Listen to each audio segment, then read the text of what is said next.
Welcome everyone. The topic for the day is investigation and reporting.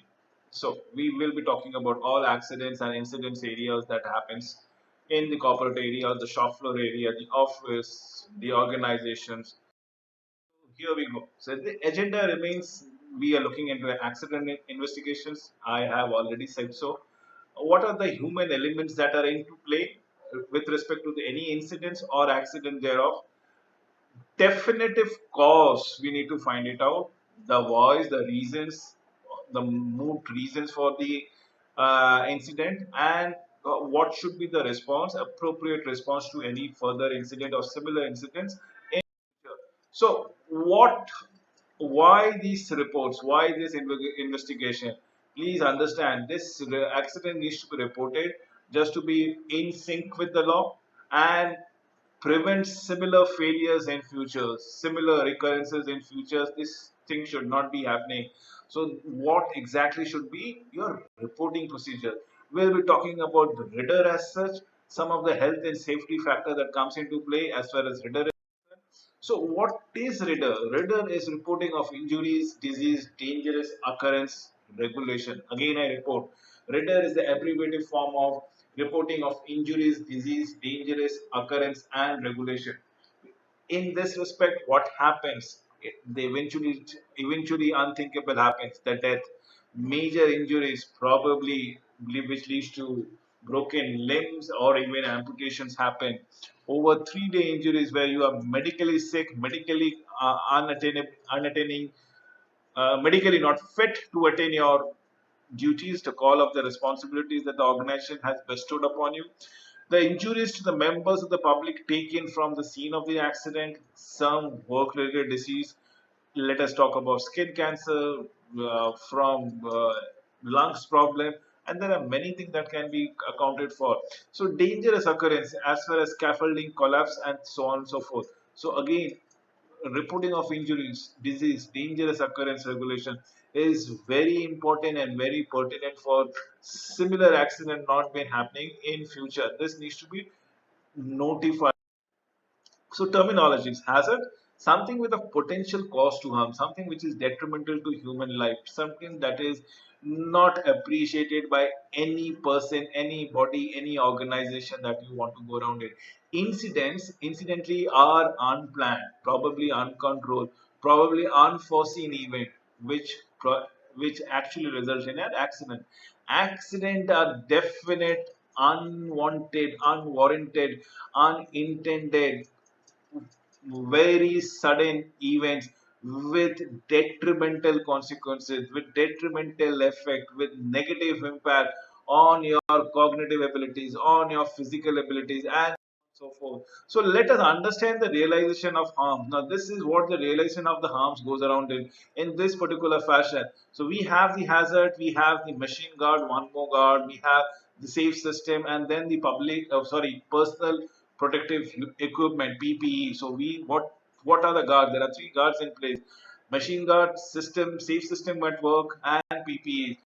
I will always recommend that to avoid any eventualities. Can we have an extra guard? Can we have an extra guard?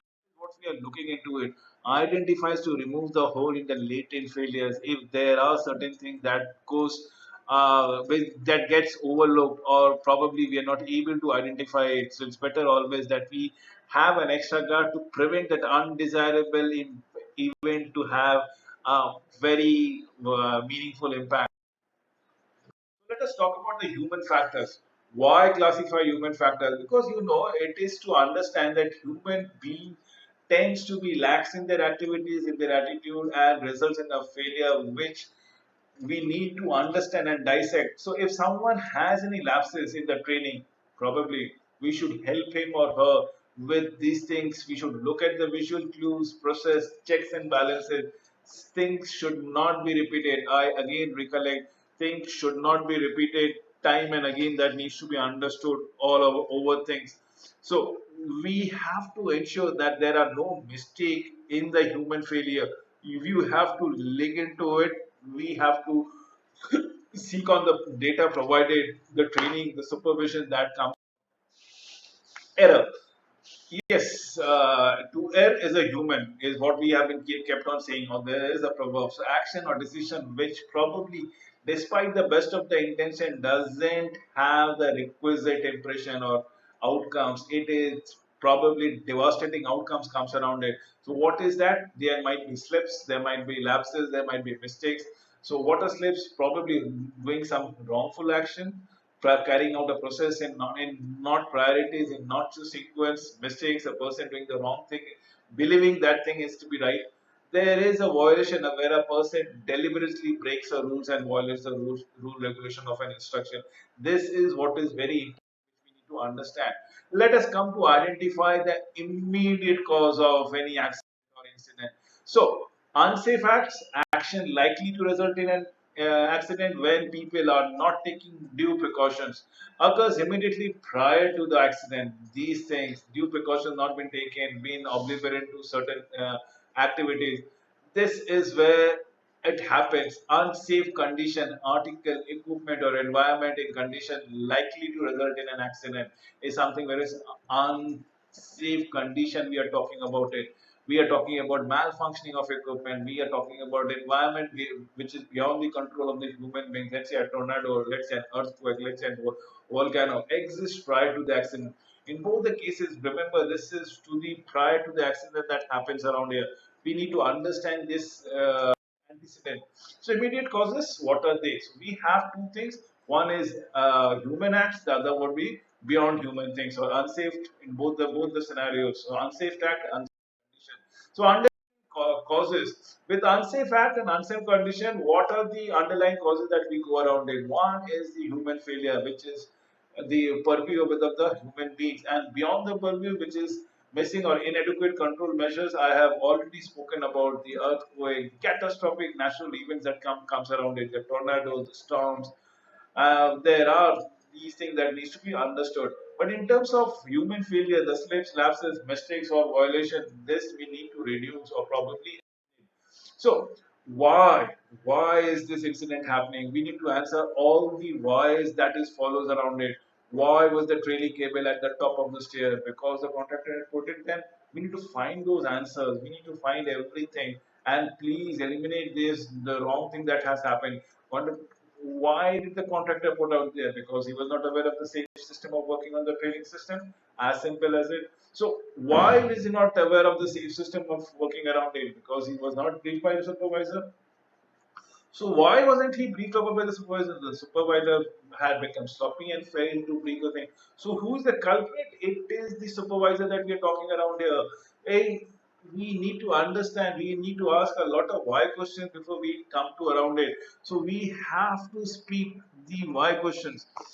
Now there comes the model causal analysis. In fact, identify the facts, the failures, immediate causes. I have repeated unsafe acts and unsafe condition. One is within the purview of the human beings, and one is beyond the purview of the human beings.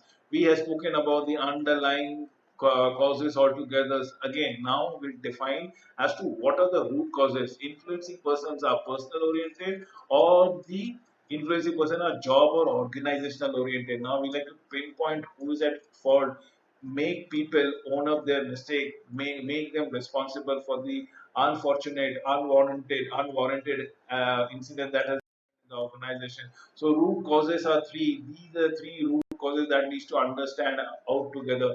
So it can be individual, whose competence, personality, attitude, risk perception might influence it. The job, probably the tasks, the overload, the equipment, displays, control procedure that might be needs to be looked into it.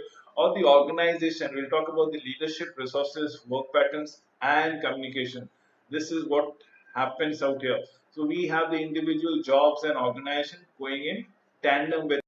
So responding to an incident, let us now keep a fact that how do we respond? What should be our responses in case an unfortunate accident actually. So what equipment was being based as far as being used, were people trained, competent, were supervisor in place, and is something called about based on fact or opinion that we talk about it. So we need to understand each and every modality that is being present out there. We need to understand how things have been perceived or were executed. So, conducting an interview. This is the incident interview or fact-finding mission that people undertake. First and foremost thing is organize the interview wherein you greet, you personalize with the person who was at the helm of the affairs or in the middle of the situation. Explain the very objectives, the very process why you undertaking the interviews, initiating a free reporting, give them enough confidence that everything that has been notified will be beneficial for the individual and the organization in the long run, and nothing detrimental is to be coming out of this interview. So ask open question, do not ask yes and no question, closed question, do not ask option A, option B, option C. You do not put words in the mouth of the respondent altogether. Make them speak, ask them to open their mind and encourage retrieval. At the end of the day, you should summarize and get agreement. This is what is very important. Explain the steps, what is going to happen henceforth. This is what of prime importance to talk about it.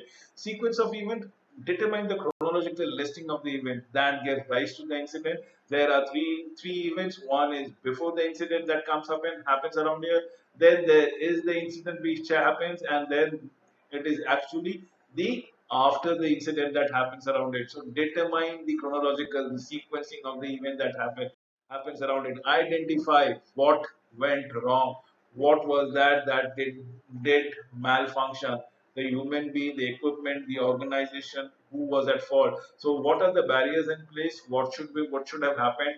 Which barriers failed? Human failure, underlying causes. This is what we are talking around it. So barrier in place, what should be have happened, what barriers have failed, visit and human failure. Are we looking at other reasons that can be that has influenced the accident in the first place altogether? So identify what needs to be done to address the failings, which can include an individual action plan, IAP as we saw it about it, group initiative to address the culture issues or improvement plan. So we are talking about the process part out here, remember.